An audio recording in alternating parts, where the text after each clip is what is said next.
Hey everybody, it's tafony here once again. Hope you're doing well. So today I'm rambling about the EuroTrack, which is a somewhat influenced by the Octatrack incarnation of my portable live case that I have some preparations going on. So it's going to be a little extra rambly than usual, but I've had some questions since the live video I posted a couple months back where I wanted to talk about it, but it was kind of always in flux and I never really got around to talking about it. And I think this is a good opportunity to do so. So forgive me if the format's a little weird today, but I am going to stick to one part about it, and that is that it sounds like this.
Okay, here's a little quick context for this one. So I've been using the Eurorack Octatrack sort of inspired thing for a long while now.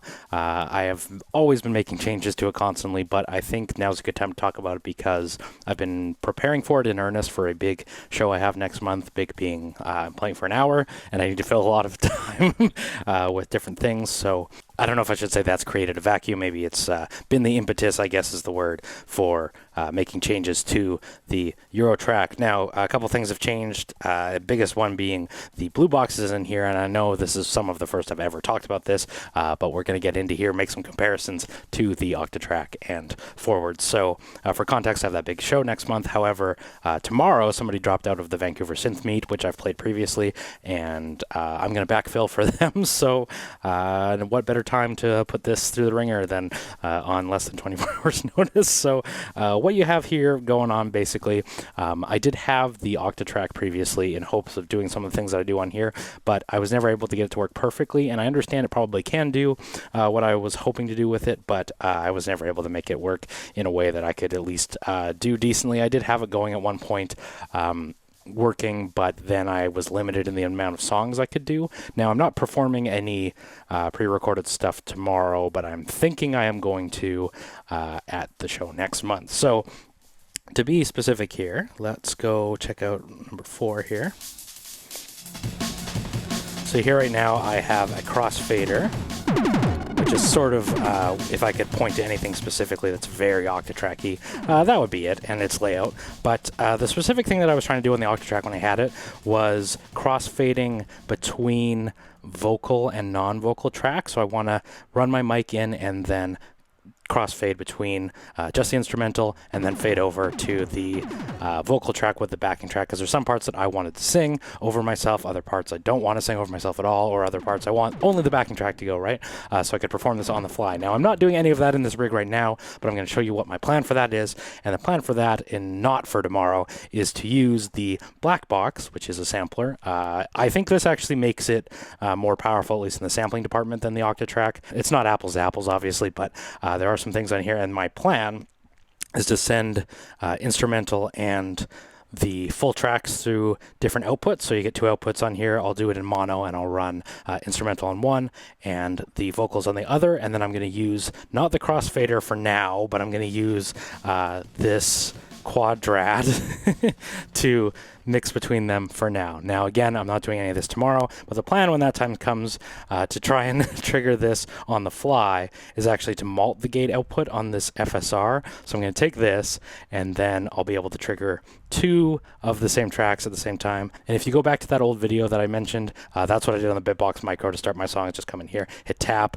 I had it multed, two gates coming out here, start some of the same track, and then I'm going to be able to crossfade them. Now, for what I'm doing in this, because obviously there's no Octatrack proper here, and Octatrack kind of is the sequencer, I do have the Dictat as something of a sequencer for 4 tracks, and I'm going to use it in the set tomorrow to hopefully do some drums here. Now, if we listen to those, data bender's going pretty loud here, but I just have a bunch of one-shots, and I know it's not super exciting, but I think I'll be able to fill some time tomorrow. I only have to play like 12 minutes tomorrow, but I think if I prepare some cool stuff on here, I can use the fill effects on here a little bit tomorrow, but lots in the live set that's next month to bring in another unique piece, because I'm trying to like extrapolate as many different voices, right? The samples will be one. I'm going to do multiple projects so we can kind of make that into more than one song, if you will. And then we can switch over to the Octacore. Now in this current setup, I'm going to mix it over in the Quadrat.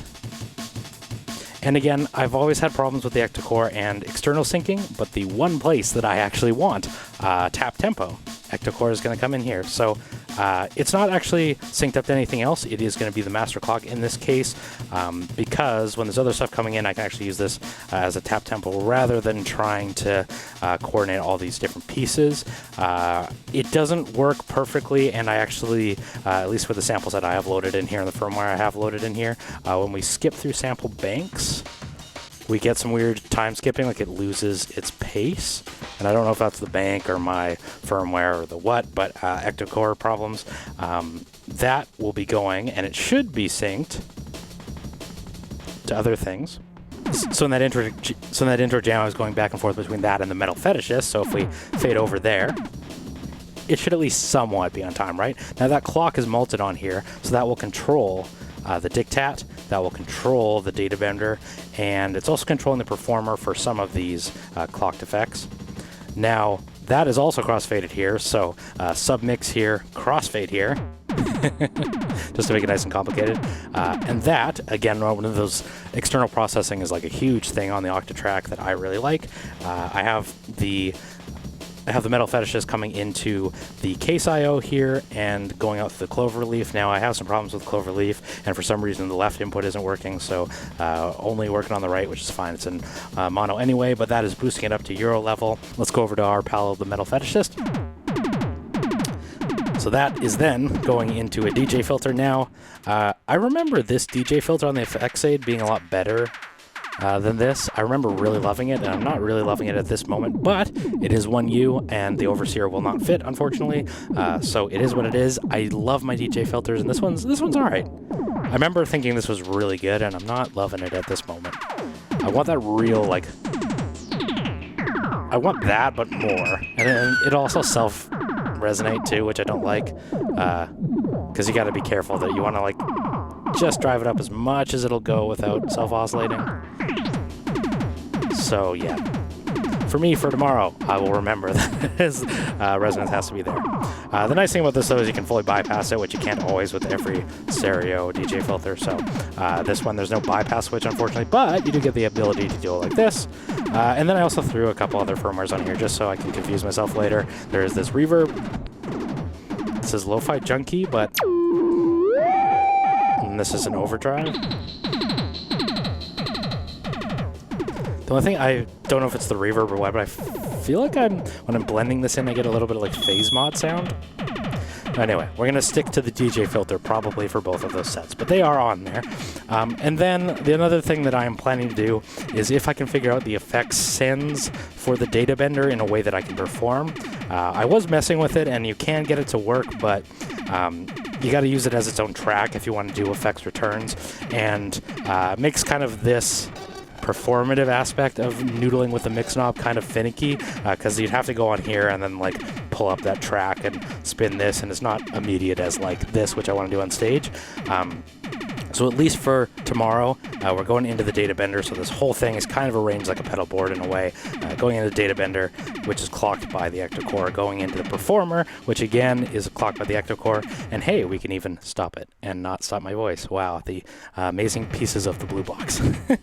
And then there is, of course, the blue box. I have a master compression on that one, which is nice. I also thought about doing, let's actually do this. I also thought about doing running the Metal Fetishist in, because you can take line level, because the blue box can boost line up to Euro, I believe, but it kind of, that would make it a little finicky for running it through the same effects chain. And at least at this very moment, I'm happy with the crossfading situation here and how everything is getting mixed down to there. Now, I realize in saying that, Blue Box, again, not really using too much of its mixing abilities. It's kind of missing out on the ability to EQ it and stuff, but some of this performance stuff kind of gets finicky in that. And I know that there's probably a way, either with MIDI or CV in, so that I could do some of these effect sends on the data bender, sort of to, if the data bender is receiving everything at all times, I could do assign some CV to, you know, blend in the effects track, the effects return, which has to take up some tracks to sort of performatively blend it in. But for tomorrow, because I'm on such short notice, we're just going to kind of basically run everything in series into the mixer, and then that'll be just fine. This will give me the opportunity with this finicky headphone adapter cannon that's coming off of here. I'll just show you this on the screen. These things are the devil, but it gives me that opportunity. And then I can also record my set too, so I have a backup with it. Last time they ran a little bit of reverb, or maybe it was just how the room sounded, but it would be nice to get a dry, totally direct from here recording for myself as well. So I have it, and then probably be doing a TRS out to the board that they had last time. I was taking that mini box and then running it into my Zoom interface and then running like 1/4 inches way up to the board. But hopefully this way I can use my TRS cables, because I have a super long TRS cable with 1/4 inch breakouts at the end, but don't actually have any super long guitar cables on me at the moment. So that'll be that. And yeah, I'm nervous. Are you nervous? I hope not, but I am. I wish I had room for the Endorphins Ghost. That thing was so fun, so easy to play with, had so many of these utilities on here, and I almost want to replace the Performer with it, but then I also really like doing some of these things, right?